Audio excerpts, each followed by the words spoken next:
Good afternoon. My name is Ralf Friedrichs. I am an addiction recovery coach, a life coach, and an author and the host of this show, the Take Your Life Back Today radio show. You can see a video version of this if you go to YouTube under channel Take Your Life Back Today show.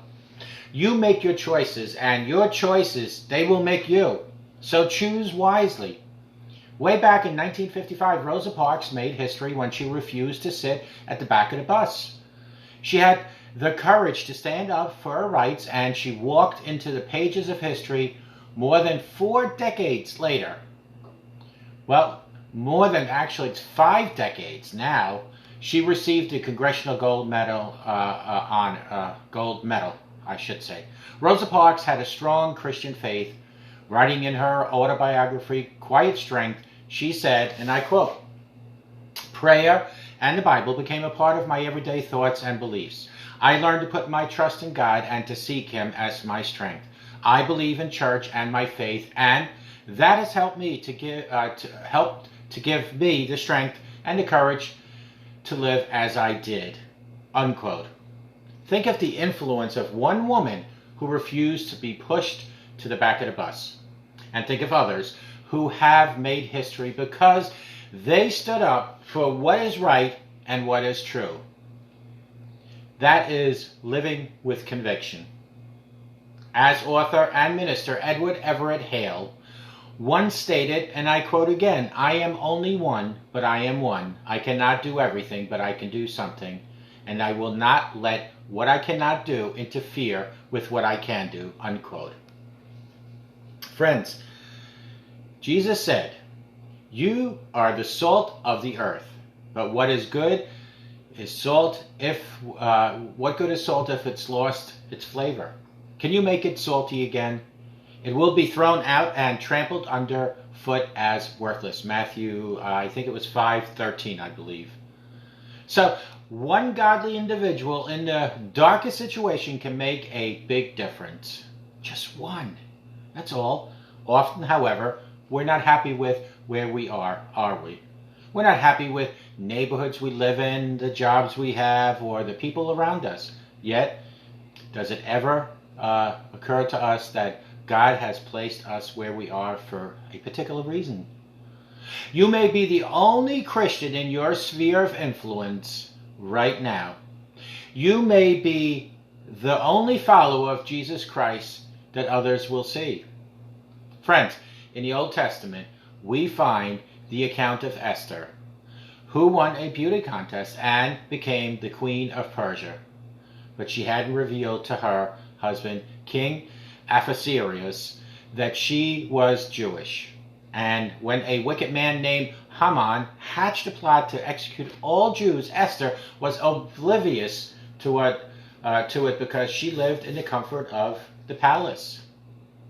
So her cousin, Mordecai, brought it to her attention and told her, "Don't think for a moment that because you're in the place, you will escape when all other Jews are killed. If you keep quiet at a time like this, deliverance and relief for the Jews will arise from some sort of other place. But you do, and your relatives, you and your relatives will die," I think the story goes. Friends, who knows if perhaps you were made queen for just a time as this? Esther took courage, action as a result, and God used her to save the lives of all her people. Then, friends, there was Moses. Through his godliness and personal integrity, he effectively prevented 2.5 million people from turning full tilt to distinction. The Bible simply describes him as Moses, the man of God. That's how the Bible describes him. What greater compliment could be paid to someone than to be described as a man of God? Hebrews 11 gives us a flyover of Moses' life. It was by faith that Moses, when he grew up, refused to be called the son of Pharaoh's daughter. He chose to share the oppression of God's people instead of enjoying the fleeting pleasures of sin. He thought it was better to suffer for the sake of Christ than to own the treasures of Egypt. For he was looking ahead to his great reward. That's what he was doing. So friends, we learn from these verses that Moses made important decisions at the beginning of his life. Very important decisions. Pharaoh, the king of Egypt, had given a decree that all the Hebrew baby boys should be put to death. But Moses' mother saved his life and put him into a waterproof basket that she placed on the Nile River. Pharaoh's daughter found the basket with Moses inside and took him into her home, raising him as her own son. Moses effectively was the prince of Egypt. Sorry about that beep. It's just somebody trying to chat with me. Now, if he had played his cards right, Moses potentially could have become the next Pharaoh. But as the writer of the Hebrews pointed out, when Moses grew up, he refused to be called the son of Pharaoh's daughter. He refused. Not as a disrespect to the mother, but to the title itself. Moses was at the fork in the road. He was raised in the palace, living in the lap of luxury, but he wanted to be God's people. So he simply refused. He gave something up. In fact, he gave up a lot. He made a great sacrifice and took a principled stand in his life.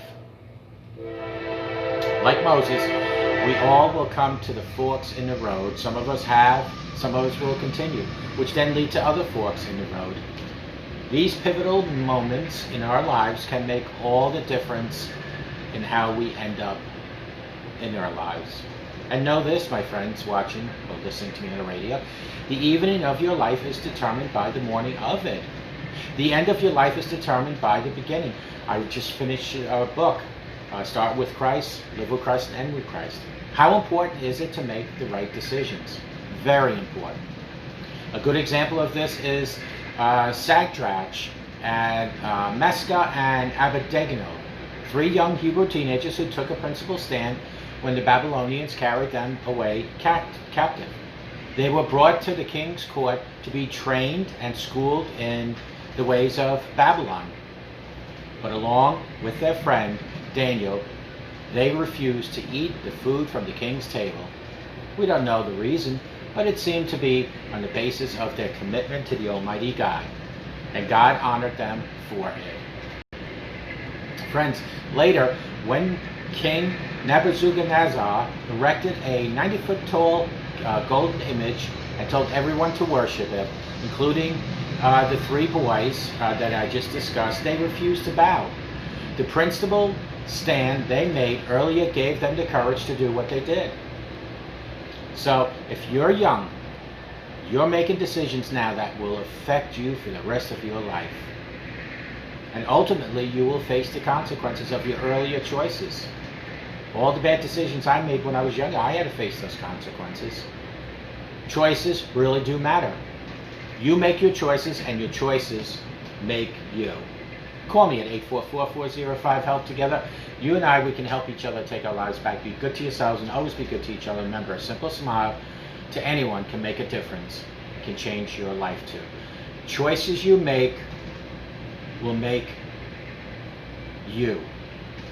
So if you made bad choices, turn to God for guidance and direction, and have God help you to make the future right choices. And may God bless each and every one of you, and we'll talk to you tomorrow. May God